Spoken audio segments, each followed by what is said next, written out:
Hello everyone, কেমন আছো তোমরা সবাই? আশা করি তোমরা খুব ভালো আছো। আমি গেছিলাম আমার দিদির বাড়িতে, আর শালি এসেছে বলে জামাইবাবু নিয়ে এসেছিলো দেশি মুরগির সাথে এখানে পাটনাই চিকেন মিক্স ছিল। তো জামাইবাবু আমাকে বললো যে শালি এসছে তো শালির হাতেই রান্না খাবে। তো আমি ভাবলাম কেন না এটাকে পিকনিক স্টাইলে রান্না করা যায়। তো স্টোভ, কড়াই আর রান্না করার যাবতীয় সামগ্রী নিয়ে আমি সব নিয়ে চলে গেছিলাম ছাদে রান্না করবো বলে। জিজি অবশ্য সিলিন্ডারগুলো উপরে তুলে দিয়েছিল।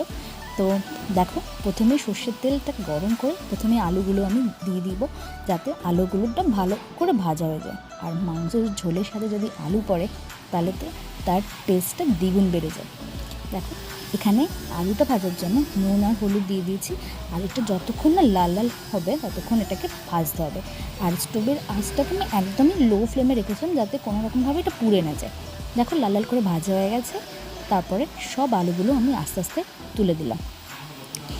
এবারে এখানে গরম তেলের মধ্যে আমি দিয়েছিলাম 5-6টা এলাচ, দারচিনি, 2টো তেজপাতা আর শুকনো লঙ্কা আর জিরে ফোড়ন দিয়ে পেঁয়াজটা দিয়ে দিয়েছিলাম, পেঁয়াজটা একটু লাল লাল করে ভাজার জন্য। এখানে আমরা মোটামুটি 2 থেকে আড়াই কেজি চিকেন রান্না করেছি। আর 2 থেকে আড়াই কেজি চিকেন রান্না করার জন্য যে কটা পেঁয়াজ লেগেছে সেটা হচ্ছে মোটামুটি মিডিয়াম সাইজের 8 থেকে 9টা পেঁয়াজ। অনেকটাই পেঁয়াজ দেওয়া হয়েছিল। তারপরে পেঁয়াজটা হালকা ভাজা হয়ে গেলে পরিমাণ মতো রসুন বাটা আর পরিমাণ মতো আদা বাটা দেওয়া হয়েছে। এখানে মোটামুটি 50 থেকে 60 গ্রাম মধ্যে আদা রসুন বাটা আছে। দেখো, আদা রসুন বাটা যতক্ষণ না এটা ভালো করে ভাজা হবে আর যতক্ষণ না কাঁচা মশলার গন্ধটা বেরোচ্ছে ততক্ষণ এটাকে একটুখানি ফ্লেম বাড়িয়ে ভালো করে ভেজে নিতে হবে। এবার দেখো, আদা রসুন পেস্ট আর পেঁয়াজটা যখন হালকা ভাজা হয়ে গেছে সেই সময় আমি টমেটোটা দিয়ে দিলাম। এখানে 5টা টমেটো আছে হাফ করে কাটা। আমি কোনো দিনও এর আগে স্টোভে রান্না করিনি, এই ফার্স্ট টাইম রান্না করছি। সো আঁচটাকে আমি একটু বুঝিয়ে করতে হয়েছে। আঁচটাকে একদমই লোতে রেখে আমি টমেটোটাকে ভালো করে গলিয়ে নিয়েছি। টমেটোটা যে একটু গলে এসছে সেই সময় আমি দিয়ে দিয়েছি কাঁচা লঙ্কা বাটা। কাঁচা লঙ্কার এখনকার কোনো কাঁচা লঙ্কায় কোনো ঝাল নেই, তার জন্য এখানে দিতে হচ্ছে প্রায় 9 থেকে 10খানা কাঁচা লঙ্কা ভালো করে পেস্ট করে দিয়ে দিয়েছি। আর কাঁচা লঙ্কাটাকে ততক্ষণ ভাজতে হবে যতক্ষণ কাঁচা লঙ্কার যে কাঁচা গন্ধটা থাকে ওটা চলে না যায়। মশলাটা যতক্ষণ ভাজাভাজি হচ্ছে ততক্ষণ আমি শুকনো মশলাগুলোকে একটা বাটির মধ্যে পেস্ট করে নিয়েছি। কিছুই না, শুধুমাত্র হলুদ গুঁড়ো আছে, লাল লঙ্কার গুঁড়ো আছে, কাশ্মীরি লঙ্কার গুঁড়ো আছে আর জিরে গুঁড়ো আছে। আর একটু জল দিয়ে ভালো করে এটাকে মিক্স করে পেস্ট টাইপের করে নেওয়া হয়েছে। সেই পেস্টটাই আমি সেই মশলাটার মধ্যে দিয়ে দিলাম, যেটা আমি কড়াইয়ের মধ্যে ভাজছিলাম।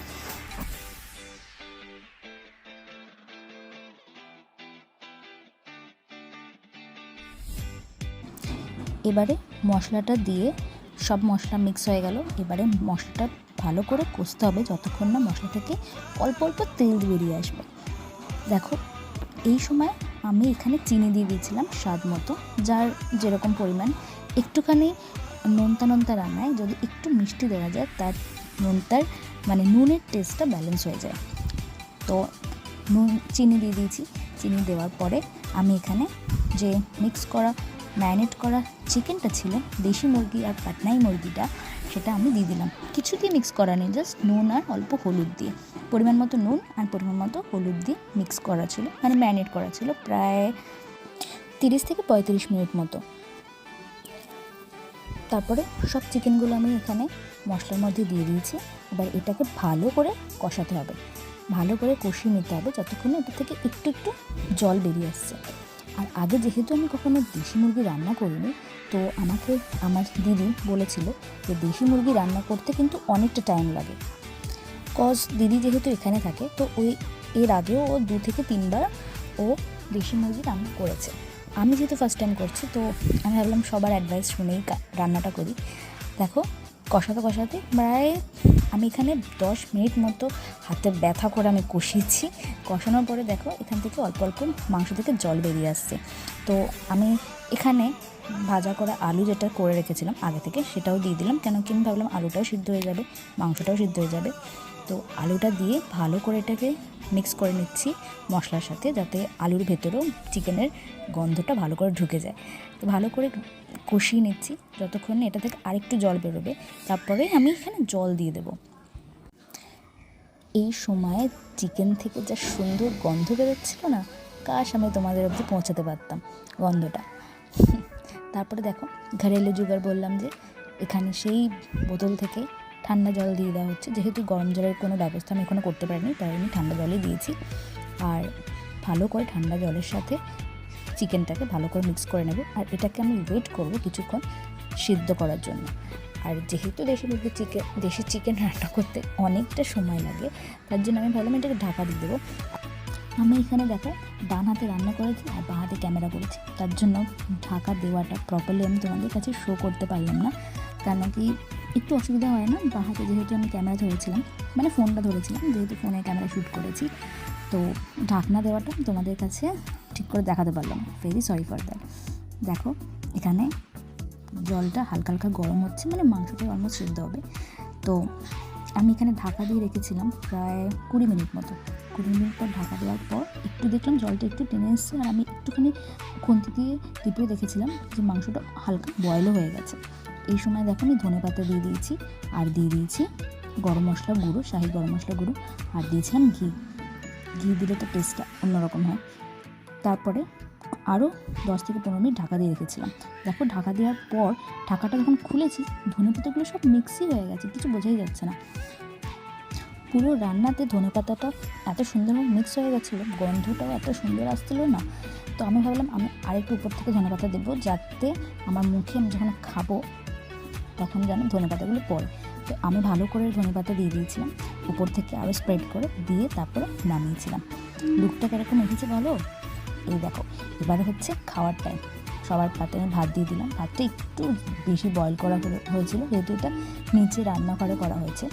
তো আর উপরে একটা স্টোভে আমি চিকেনটা রান্না করেছি। দেখো লুকটা কি সুন্দর এসছে। এবারে পাতে পড়ে গেল চিকেন। সবার পাতে আমি অল্প অল্প করে চিকেন দিয়ে দিলাম, যে যতটা খাবে, কেন কি আর কোনো রান্না নেই, অনলি ভাত আর অনলি দেশি মুরগি। উফ, জাস্ট জমে গেছিলো রাত্রিবেলা ডিনারটা। চিকেনটা এত ভালো সিদ্ধ হবে আমি ভাবিনি। দেখো গ্রেভির মধ্যে অনেক চিকেনের মানে পিস থেকে মাংস খুলে গিয়ে ঝোলের সাথে মিক্স হয়ে গেছিলো, কিন্তু খেতে তো হবেই, এত সুন্দর টেস্ট। আমি এখন তোমাদের ভয়েস ওভার দিচ্ছি আর ভাবছি যদি কাশ আর একটু থাকতো তাহলে আমি সকালেও খেতাম, কিন্তু সত্যি এটার টেস্টটা অনবদ্য হয়েছিল। আমি তাকে কখনো দেশি মুরগি খাইনি, তোমরা কে কে খেয়েছো আমাকে কমেন্ট করে জানিয়ে তো। এবারে দেখো আমার খাওয়ার পালা। উফ, এত গরম, আর মাংসের ঝোলের সাথে ভাতটা যখন মাখিয়েছিলাম না, কি সুন্দর যে কালার এসেছিল, দারুণ। আলুটাও ব্যাপক সেদ্ধ হয়েছিল। আমার এই দেশি মুরগি রান্না তোমাদের কেমন লাগলো কমেন্ট করে কিন্তু জানিও নিশ্চয়ই।